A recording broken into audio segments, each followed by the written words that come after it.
जय श्रीराम. नमस्कार बालमित्रांनो.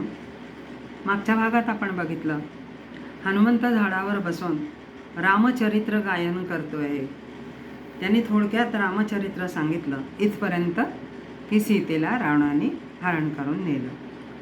आता पुढे काय इथपर्यंत जानकीने ऐकलं आणि तिलासुद्धा इथपर्यंतची कथा माहीत होती, पण याच्या पुढे काय झालं हेच तिला जाणून घ्यायचं होतं.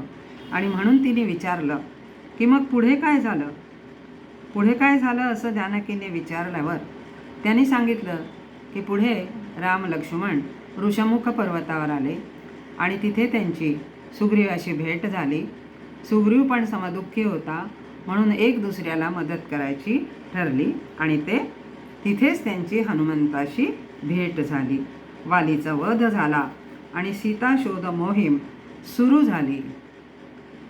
सीताशोध मोहिमेमध्ये एक वानर लंकेत आला आहे. इथपर्यंत त्यांनी जानकीला कथा निवेदन केली. मग जानकीची उत्सुकता आणखीच वाढली. मग ती म्हणाली की ते वानर इथपर्यंत येऊन पोचलं आहे तर ते माझ्यासमोर का येत नाही. एवढं ऐकल्यावर असा आडून तो का बोलतो आहे. त्यानंतर हनुमंताने छोटंसं रूप घेतलं आणि झाडावरून खाली उतरले. त्यांनी आपला परिचय दिला. जानकीने विचारलं, तू कोण आहेस. त्यावर तो म्हणाला, मी प्रभू रामचंद्राचा दूत, सेवक आणि जानकी मातेचा पुत्र हनुमान. प्रभू कार्यासाठी मी आलो आहे. त्याने रामाच्या दिसण्याचं, वागण्याचं, शौर्याचं असं काही वर्णन केलं की हळूहळू जानकीचा विश्वास बसायला लागला. तरी ही मायानगरी आहे म्हणून सावधही होती. हनुमंताने अंगठी दिली. सीतेला रामाच्या आठवणीनं गलबलून आलं. नंतर रामाने जी गुप्त गोष्ट सांगितली होती ती जानकीला सांगितली. ती गोष्ट कुठली. इंद्रपुत्र जयंत त्याने कावळ्याचं रूप घेऊन सीतेची छेडखानी केली आणि म्हणून रामाने दर्भाने त्या कावळ्याचा म्हणजे इंद्रपुत्राचा डोळा फोडला. ही कथा जानकीला सांगितल्यानंतर आता मात्र जानकीचा पूर्ण विश्वास बसला आणि आईच्या मायेनं ती त्याच्याशी बोलू लागली. हनुमंताने सांगितलं, आता थोड्याच दिवसात वानर सेनेसह भगवान येतील आणि रावणाला मारतील. तुम्ही निश्चिंत असा. वानर कसे बलवान असतील हा विचार जानकीच्या मनात आला. त्याचे उत्तर हनुमंताने दिले, भूक लागली आहे म्हणून तो फळ खायला गेला. खाल्ले कमी, विध्वंस खूप केला, सगळा बगीचा उद्ध्वस्त केला. त्याला पकडायला जे आले त्यांना यमसदनाला पाठवलं. यात कितीतरी रक्षक, सेनापती, सैनिक, जंबूमाळी, अक्षयकुमार, रावणपुत्र हे सगळे मारल्या गेले. अशोकवनात असा हाहाकार माजला. एक वानर कुणाच्याच पकडीत येत नाही. तेव्हा इंद्रजित स्वतः आला. त्याने ब्रह्मपाश टाकला. हनुमंताला हेच पाहिजे होतं म्हणून तर त्याने आत्तापर्यंत एवढा कहर केला होता. हनुमंताने स्वतःहून त्याचा स्वीकार केला. कारण हनुमंताला राजसभेत जायचं होतं आणि रावणाच्या चारित्र्याचे धिंडवडे काढायचे होते. इंद्रजिताने हनुमंताला बांधून रावणासमोर दाखल केलं. हनुमंताने रावणाचं गुणवर्णन केलं. तुम्ही रूपवान आहात, शूरवीर आहात. एक अधर्म सोडला तर तुम्ही इंद्रापेक्षा वरचढ आहात. हा आपली स्तुती करतोय का छेड काढतोय. रावणाला कळेच ना. रावणाने विचारलं, तू कोण आहेस. हनुमंत म्हणाला, ज्या प्रभू रामचंद्र भगवानाची धर्मपत्नी भ्याड्यासारखी तू पळवून आणलीस त्या प्रभूचा मी सेवक आहे. आज त्यांचा दूत म्हणून तुला काही सांगतोय. केलेल्या पापकर्माबद्दल प्रभूंची क्षमा माग आणि सन्मानाने जानकी मातेला परत पाठव, नाहीतर तुझ्या सकट तुझी सौंदर्य नगरी उद्ध्वस्त होईल. रावण म्हणाला, तू जर दूत बनून आला आहेस तर अशोक वाटिकेचा विध्वंस का केलास. हनुमान म्हणतो, मला तुझी राजसभा बघायची होती. मी काहीच गुन्हा केला नसता तर मला इथे कसं आणलं असतं. रावण संतापला, याला ठार मारा. विभीषण मध्ये पडला. धर्मशास्त्राप्रमाणे दूताला ठार मारता येत नाही. त्याने गुन्हा केला आहे तर त्याला शिक्षा करा. रावणाने शिक्षा फरमावली. त्याच्या शेपटीला आग लावा. हनुमंताला इथे बिभीषण कळला. बिभीषणाने, कारण धर्मशास्त्र सांगितलं ना, म्हणजे तो धर्माच्या बाजूनी आहे हे हनुमंताला कळलं आणि म्हणून तो आपल्या बाजूने होऊ शकतो ही त्याची राजनीती. शेपटीला कपडा गुंडाळायचा आणि मग तेल ओतायचं. हनुमंताने आपली शेपटी एवढी मोठी केली की गावातली सगळी कपड्याची दुकानं संपली. तेलाचंही तसंच झालं. आता हनुमंताची धिंड काढण्यात आली. सगळ्या लंकेत त्याला फिरवलं. हनुमंताला हेच हवं होतं. त्यामुळे काय झालं?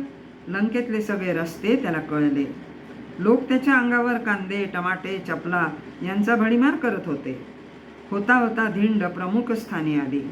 इंद्रजिताने त्याला आग लावली.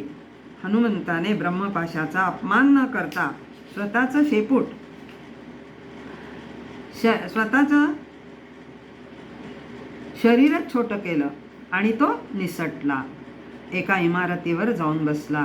लोक ओरडू लागले, अरे वानर पळाला, वानर पळाला, पकडा त्याला, पकडा त्याला. हनुमंत आपली जळती शेपटी घेऊन एका घरात घालतात. जागीच बसून दुसऱ्या तिसऱ्या घरात असं एकेका घरात शेपटी लांबवत लांबवत आग लावण्याचं काम हनुमंताने केलं. आग पसरवण्याचं काम त्याच्या वडिलांनी म्हणजे वायुदूतांनी केलं. सगळी लंका जळायला लागली. सगळे लोक रस्त्यावर येऊन पाणी पाणी ओरडतायत.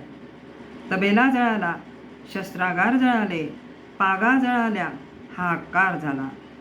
हनुमंताचं काम झालं.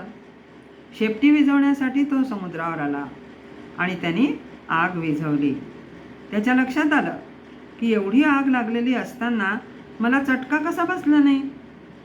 तर जानकीने अग्निदेवाला विनंती केली होती शीतल होण्याची, म्हणून आता एकदा जानकीला भेटावं. म्हणून हनुमान तिकडे जातात. डोक्यात विचार येतो. ते म्हणतात, आई, सारी लंका जळते आहे, कुणाचंच लक्ष नाही आहे. तुम्ही माझ्या पाठीवर बसा, मी तात्काळ तुम्हाला प्रभूंकडे घेऊन जातो. यावर जानकी म्हणते, मग आपल्यात आणि त्या रावणात काय फरक राहिला? त्याने मला चोरून आणले, तू मला चोरून नेणार. यामुळे रामाच्या प्रतिष्ठेला धक्का लागेल. त्यांनी शौर्य गाजवून अधर्म्यांचं शासन करूनच मला नेलं पाहिजे. आणि तसंही तू माझा पुत्र असलास तरी परपुरुष आहे. मी स्वेच्छेने परपुरुषाला स्पर्श करूच शकत नाही. प्रभूंना माझा निरोप सांग, मी वाट पाहते आहे, लवकर या. तिने खूण म्हणून आपले शिरोभूषण त्याच्याजवळ दिले. हनुमंताने लंका दहन करून काय साधलं? एक, सीतेचा आत्मविश्वास परत आणला. ती आत्महत्या करायला निघाली होती.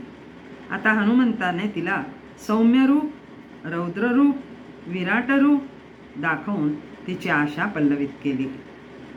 एक अतिसामान्य वानर संपूर्ण लंका नगरी बेचिराग करू शकतं, तर त्याची बलवान सेना आणखी काय काय करेल? म्हणजे आता आपल्या जीवन मरणाचा प्रश्न आहे अशी दहशत समाज मनात निर्माण झाली. मला कोणीच शह देऊ शकत नाही ही रावणाची घमेंड उतरली. विभीषण आणि 4 मंत्री त्याच्या म्हणजे रावणाच्या विरोधात उभे राहिले. म्हणजे अर्धी लढाई हनुमंताने जिंकली. विजयी होऊन परत आलेल्या हनुमंत दादाचं सगळ्या वानरांनी मनपूर्वक स्वागत केलं. हनुमंत विजयी व्हावा यासाठी प्रत्येकाने काहीतरी देहदंड स्वतःवर लादून घेतला होता, नवस केले होते. सगळी वानरसेना किष्किंधेत परत आली. गावाबाहेर वालीने स्वतःसाठी एक सुंदर उद्यान बनवलं होतं. तिथेही सगळे घुसले. खूप फळं खाल्ली. नाचगाणी आरडाओरडा करून सगळ्या उद्यानाची वाट लावली. तिथला रखवालदार ओरडत होता. त्यालाच मार देऊन पिटाळून लावला. तो सुग्रीवाकडे गाऱ्हाण घेऊन आला. प्रभू पण तिथेच उपस्थित होते. सुग्रीवाने विचारलं, त्यांच्यात जांबुवंत हनुमंत आहेत का? हो आहेत, पण ते काहीच बोलत नाहीत. तेही मूकपणे वानरसेनेत सामील झाले आहेत. हनुमंत असताना दंगा होतोय म्हणजे काहीतरी शुभ वार्ता आहे. करू दे त्यांना दंगा. किष्किंधेपर्यंत चालत येताना हनुमंतांनी लंकेची पूर्ण वार्ता सैन्याला सांगितली होती. आता तीच वार्ता प्रभूंना सांगायची आहे. पण हनुमंत म्हणतात, मी माझ्या तोंडाने काहीच सांगणार नाही. आपल्या टोळीचा नेता अंगद आहे. मी टोळीचा एक घटक आहे. यश संपूर्ण टोळीचे आहे. म्हणून अंगद सर्व काही सांगेल.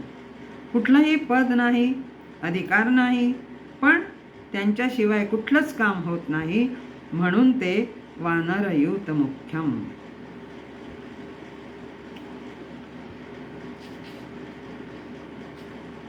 अंगद म्हणाला, मला सगळं नीट सांगता येत नाहीये, जांबुवंत सांगतील.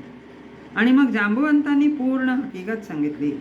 हनुमंत लंकेत कसा पोचला, त्यांनी लंकेचा विध्वंस कसा केला, तो रावणाला कसा भेटला, त्याला सीतामाई कशी भेटली, सीतामाईने त्याला आशीर्वाद कसे दिले. आणि हे सगळं जांबुवंत सांगत असताना प्रभूंच्या नेत्रात अश्रू आले. शेवटी ते म्हणाले, हनुमंता, तू केवढं मोठं कार्य केलं आहेस. तुझे इतके उपकार आहेत माझ्यावर की त्याची फेड मी कधीच करू शकणार नाही. भगवंताकडून स्तुतिसुमनांचा वर्षाव झाला. हनुमंताला काय करावे सुचेना. ते प्रभूंच्या चरणावर कोसळले.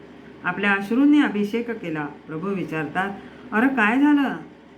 ते म्हणतात, प्रभू, ही सगळी तुमची कृपा आहे, मी काहीच केलेलं नाही. प्रभूंनी प्रेमाश्रूंनी हनुमंताच्या मस्तकावर अभिषेक केला.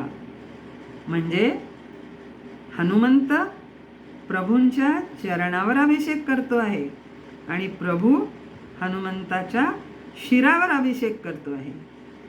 वरदहस्त त्याच्या डोक्यावर ठेवला. थोडं सावरल्यावर हनुमंत म्हणतात, प्रभू, आपली सेना रावणाचा निपात नक्कीच करू शकते. फक्त एवढा 100 योजनांचा सागर कसा पार करायचा, एवढाच प्रश्न आहे. नमस्कार बालमित्रांनो. जय श्रीराम.